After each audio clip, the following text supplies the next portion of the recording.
The professor finished reading the novel, teasingly asking if I truly saw him that way. I lounged on the bed, looking up at him as he straddled me. What could he mean by that? He leaned in, a wicked glint in his eyes, suggesting we actually bring the fiction to life. I panicked, scrambling for words. It is just a story. Plus, I am no Omega. There is no way I could handle him. He just pulled me close, promising we could find out together. It is a simple, perfect life, my Alpha and I, navigating our world. But suddenly, reality hit. I needed a new job. And my new boss?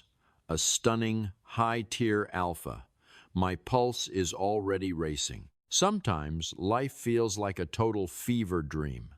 Not that I am losing my mind, but everything feels like I am stuck in a video game. In this game, alphas are the stars, omegas the obsession, and guys like me, just NPCs, the betas who fill the background. Not that I mind. Betas have it easier. No drama, no heat cycles. Speaking of drama, look at this morning. Total chaos near Building L2 Alphas, fighting over some teenager's sudden heat. See what I mean? Biological complications are for them, not us. My phone buzzed. It was Professor Martin. The news he dropped left me reeling. Turns out, even us quiet betas have our own mess to deal with. I arrived at the campus. It is huge, honestly kind of impressive. The commute was easy, and the vibe, pretty solid for a workplace. Now, the real test. Do I actually land this position? I am a nervous wreck, hoping the boss is at least halfway decent. Has it really been that long since my last interview? The next day, I visited Martin at the hospital. What happened to him? Just total exhaustion. He admitted he is not as young as he thinks. He is finally retiring. Honestly, about time. He sent me here for a fresh start, recommending me to a friend. I found room 26. Here goes nothing. A line? Great. I really was naive to think this gig was mine for the taking. They called candidates one by one. I stood there watching the queue, feeling like a total outsider. Why did everyone look so terrified? One girl actually broke down in tears. Is this interview really that intense? Was the employer some kind of monster? A grown man walked out trembling, looking like he had seen a ghost. Something is definitely wrong with this boss. People kept filing in, and now it is almost my turn. Only 3 people left. I pulled out my phone to read, trying to distract myself. My side hustle, writing web novels, always keeps me grounded. I am actually making decent coin from it now. It is my second job. Though, let's be real, the pay gap is massive. Top authors rake in 5 times my monthly check just from ads. One day, I hope to climb those rankings. I was lost in my story until someone tapped my shoulder. The last candidate is out. My turn. I stepped into the office, offering a polite apology. The boss cut straight to the point. Was I the one Martin recommended? I confirmed, and he told me to sit. I thanked him, trying to keep my hands from shaking. He wanted to chat. Seriously, this guy is gorgeous. I remembered that interview with that hit romance author, the one who claimed her muse was her band. She said looking at them gave her ideas. Just one song could fuel 300 chapters. I always thought that was just a fancy way of saying she wrote fanfic about real people. But man, her characters did feel alive. While I was spiraling, the boss told me to call him Yalinka. He wanted to stop the formalities and talk about me. I started my elevator pitch, but he was not listening. Suddenly, he pinned me against the wall. He leaned in close, demanding to know if I could satisfy him. He grabbed my chin, whispering that I should just obey if I want this job. Why am I fantasizing about this guy? I held out the recommendation letter, blurting out that Martin told me to deliver it. He looks like the peak of health, definitely an alpha. He dismissed the letter, saying Martin had already filled him in. He explained the job is just accounting nothing like what I did with Martin. He liked my qualifications. He does not seem like a bad guy, honestly. Then he gave me that look. What was that? He is staring me down like a predator. I honestly cannot tell if he wants to devour me or just give me the job. Focus, Andra. Stop these thoughts. You are here to work, not to find a boyfriend. I am trying to suppress this attraction, but his gaze is lingering. Is he actually evaluating me, or is this something else? I am sweating bullets. Then he laughed, commenting that I do not seem afraid of him. I shot back. Should I be? Is he actually a man I can have a normal adult conversation with? I asked him straight out. Is he a serial killer? He just smirked, saying he is not a criminal. So, no reason to fear him?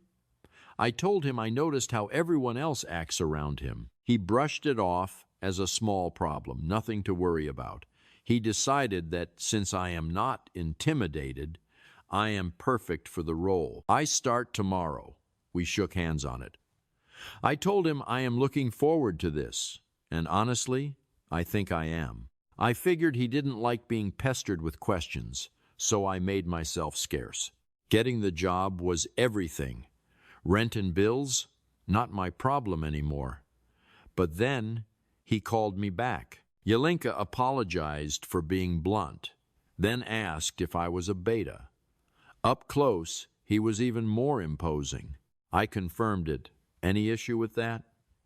Suddenly, he shoved me right back against the wall. I stammered that he clearly didn't have prejudices. My head was spinning. What just happened? Was I dreaming? I apologized, stumbling over my words, trying to read his intent. I kept my professional smile glued on, though I was shaking inside. Betas are pros, and he needed to know that. He reassured me no bias against anyone. My nerves settled just a little. I admitted I'd feared getting fired. He just smiled, calm as ever, and promised my contract by tomorrow. He let me go, saying he was glad to have me. We were going to be a great team, he said. We shook hands, and I escaped into the hallway, heart racing. What was that? Pinning me against the wall for no reason? Did he do this to everyone? Maybe that's why the staff were terrified. He's infamous for his wall-pinning antics. Makes sense that's just his intense, high-class alpha way. I called Professor Martin to get the scoop. Turns out, Yalinka isn't an alpha at all. Martin sounded skeptical, even insulted. Did I really think he'd pair me with a predator? I clarified it was just a theory. If he'd picked up his phone sooner, I wouldn't be spiraling. He sighed. Why was I scolding him? 2 weeks of silence. He's on his honeymoon as if he has time for me. He's on a tropical island, living it up with his gorgeous wife. That old charmer never changes. I told him to send her my best, then asked about the job. Everything seems fine, which, honestly, it's kind of terrifying. He asked why. I told him Yalinka scares everyone, yet they treat him like a saint. Martin asked if that's why I was hired to be his human shield. I didn't get it. Why couldn't they talk to him directly? What was actually wrong with my boss? Martin laughed. Close, he said. It's an excessive pheromone disorder, NFR. It means his pheromone glands are in overdrive. Mostly hits omegas, but alphas get it too. It's brutal. The excess pheromones make the person incredibly sensitive and tense. Since it usually hits omegas, we've got treatments for them, but for alphas, it's a dead end. Biology makes omega medicine useless for alphas. We're still light years behind there. He's stuck on heavy suppressants. I was shocked my boss didn't seem like a guy with a disorder. Martin sounded disappointed, asking how I hadn't realized that after working together. He thought I was smarter than that. Ouch. I countered that alphas are usually social butterflies. Martin laughed. Had I forgotten the second, darker purpose of alpha pheromones? Attraction is one thing, but dominance? And warnings? That's the other side of the coin. It's his alarm pheromone. It's permanently stuck in the on position. He doesn't even realize he's broadcasting pure intimidation to everyone around him. People are scared because it feels like being trapped in a cage with a predator. I walked into his office, feeling a bit guilty. He was just sitting there, eating. I updated him on the accounting class. He said he'd be late. I promised to prep the notes. I couldn't help but notice his healthy lunch. Martin's words echoed a hungry lion ready to tear your throat out. But that's where the professor is wrong. This lion doesn't eat meat, just salad and fish. How is he so huge on veggies? Suddenly, he stopped me. He reached out, fingers brushing my hair, pulling out a stray grain of rice. He asked if my hair was hungry too. If I went to class like this, he teased. The students are whispering. Andrea smiles, grateful he noticed, and thanks him. He steps into the classroom. He tells the class to check their workbooks. He keeps his face hidden behind a notebook, feeling totally embarrassed. Why did he do that? My heart is beating way too fast. Did I get it all wrong? Maybe it was just a friendly gesture. If I didn't have these pheromones, would I be more popular? I saw such warmth in his eyes. But who could love someone like me? I'm starting to get greedy. It wouldn't surprise me if I wanted all that affection for myself. It wouldn't be so bad. Wait, I slap my own cheek. This is dangerous territory. I rush forward. But the students look worried. They ask if I'm okay. I just mumble that I'm sleepy and apologize. They tell me to stop hitting myself. I claim I was up all night gaming. I feel awful for making them worry. I try to focus on the lecture, but I hear a student whispering. They're asking if the professor has lost his mind. Must be from working with Mr. Yalinka. The other student agrees. It's been so peaceful, they have time for gossip. I watch from the back. Honestly, a young, hot professor like him is a rare find. He looks like he walked out of a romance novel. It's a total unicorn in academia. Plus, he's an alpha with both talent and looks. Usually, students would be obsessed, but they're actually terrified of him. I don't get how he has this problem. 2 weeks on the job, and if he isn't some secret weirdo, I'd say he's the perfect boss. He's generous and the pay is insane. It's a crazy salary for an assistant.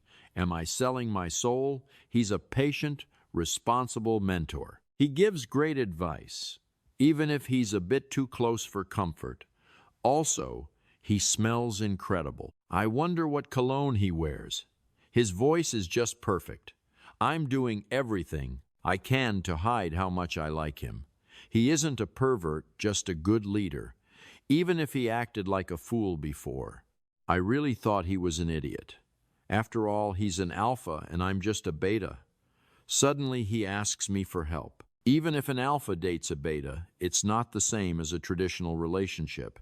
They can't have kids. People see those pairings as having no future, ignoring the natural instinct to reproduce. The whole thing feels futile to them. A student interrupts, calling out for my help. They need help with an assignment. The professor explains the answer out of nowhere. That student asks me about an earlier invite. He keeps bothering the professor, asking if he's free later. He suggests they go out after class. I think sure there are exceptions, but he's just looking to fool around. The professor pushes his hand away, warning him that teasing will mean a failing grade. I tell the student he has an A, so he definitely knows how to solve this. This school is crawling with alphas. That kid is one of them. There are betas and omegas here too, but the alphas rule the roost. It's annoying, but maybe it'll work for my novel. They can play cat and mouse until the fool is desperate and head over heels. Yes, I'll write that. Professor Yalinka wraps up his lecture. Watching from the back, I realize even beta students are scared, but they still approach him. Alphas usually want omegas anyway, Someone shouts that an Omega is in heat. A student screams for his friend. He begs for help finding the suppressants. He orders all alphas out. A girl grabs the boy, searching for the pills. They're in his bag. I'm panicked. Why is this happening in the middle of the day? I run to grab the bag. Mr. Yalinka is struggling, hit hard by the pheromones. This is getting dangerous. He knows he needs to bolt, but a student is clinging to his jacket. The professor starts feeling dizzy. He's losing his grip on his instincts. Suddenly, I jump in, telling the kid that's enough. Stop bothering him with that grip. I have the pills. Let me handle this. I tell Mr. Yalinka. It's time for him to go to his office. He tells me to hurry and says he'll check on things later. I remind him to take his own suppressants. He leaves the room. I start helping the boy with his meds. When I get to the office later, the air feels heavy. His pheromones are going crazy. It hits everyone nearby. I announce myself as I step inside.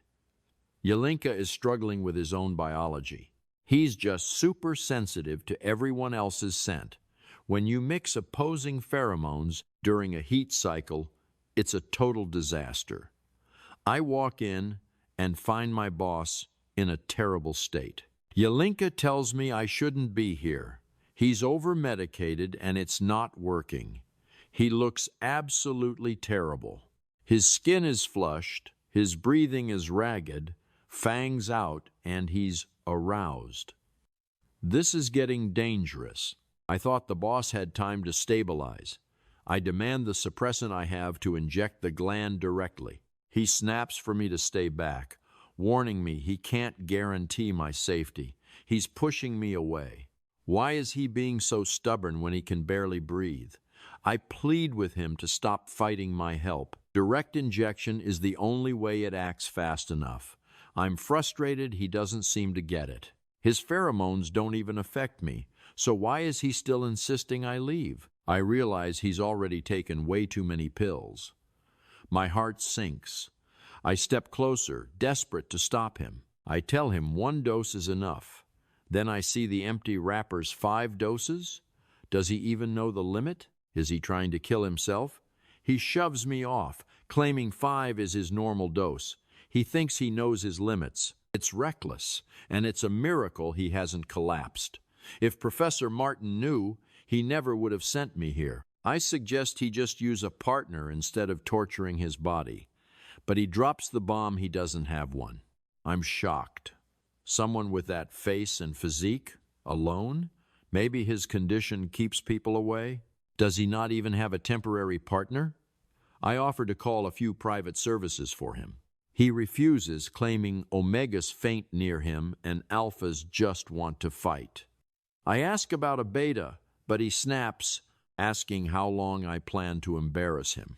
He says a beta couldn't handle a guy like him. I wonder what he means by that. I could handle the job temporarily, couldn't I? A crazy idea starts to form. He keeps insisting I go home, claiming he's fine. He tries to reach for another dose. I won't let him overdose right in front of me. I snatch the box from his hand. He demands it back. I refuse, making it clear he gets the meds only if I get to inject him properly. Suddenly, he lets out a low growl. He tells me my neck is off limits and warns me not to test him. I'm not scared. I stand my ground. 5 doses should have kicked in by now. I smile, telling him his intimidating aura does nothing to me. He sighs, finally listening. He agrees, but says if it doesn't work in 30 minutes, I have to hand the box over. At least he's still thinking clearly. Hopefully, everything will be back to normal soon. I watch him from my desk, but I realize his condition is getting worse than I expected. 30 minutes pass, and the heat is only intensifying. He's in a really bad way. I consider returning the meds, but it's too risky. There are only 2 ways to handle a heat like this: either mating with a partner or using suppressants and specialized procedures. I have to do something. Back in the professor's lab, we found an effective way to ease the heat. I know what I have to do. Time is running out. I realize I'm the only one who can help him now. I turn to him. He asks if 30 minutes are up, then watches, stunned, as I start to undress. I tell him since his neck is off limits, he can use mine instead. I tell him to bite down. He asks if I'm offering to be his partner, if I'm trying to use his heat. I push him into the chair. I clarify it's just my neck, not my body. His fangs are itching, aren't they? It's a standard lab procedure. If this fails, I'll return the meds. I remind him I'm a beta, so he doesn't have to worry. I'm terrified, but he finally agrees. He sinks his fangs deep into my neck. He isn't holding back at all. Blood starts to trickle, but he keeps biting down harder. This is pure madness. I really just did this with my boss. I pray it actually works. Can we survive the awkwardness after this? I've done this with lab patients before, but never an alpha like him. Honestly, I'm kind of enjoying it, even if he made it clear I'm not his type. It stings, but what did I expect? I ask if he's done and feeling better. He admits I was right.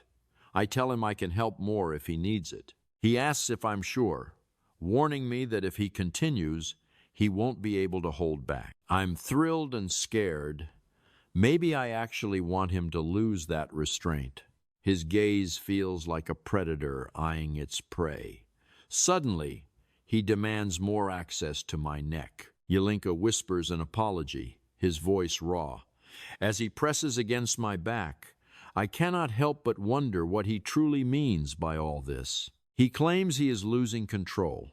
My heart is racing. It is terrifying, honestly, but I would be lying if I said it wasn't thrilling too. It is becoming obvious I am just being used here. Yalinka is not joking around. He is dead serious about wanting to bite me. I finally tell him to stop.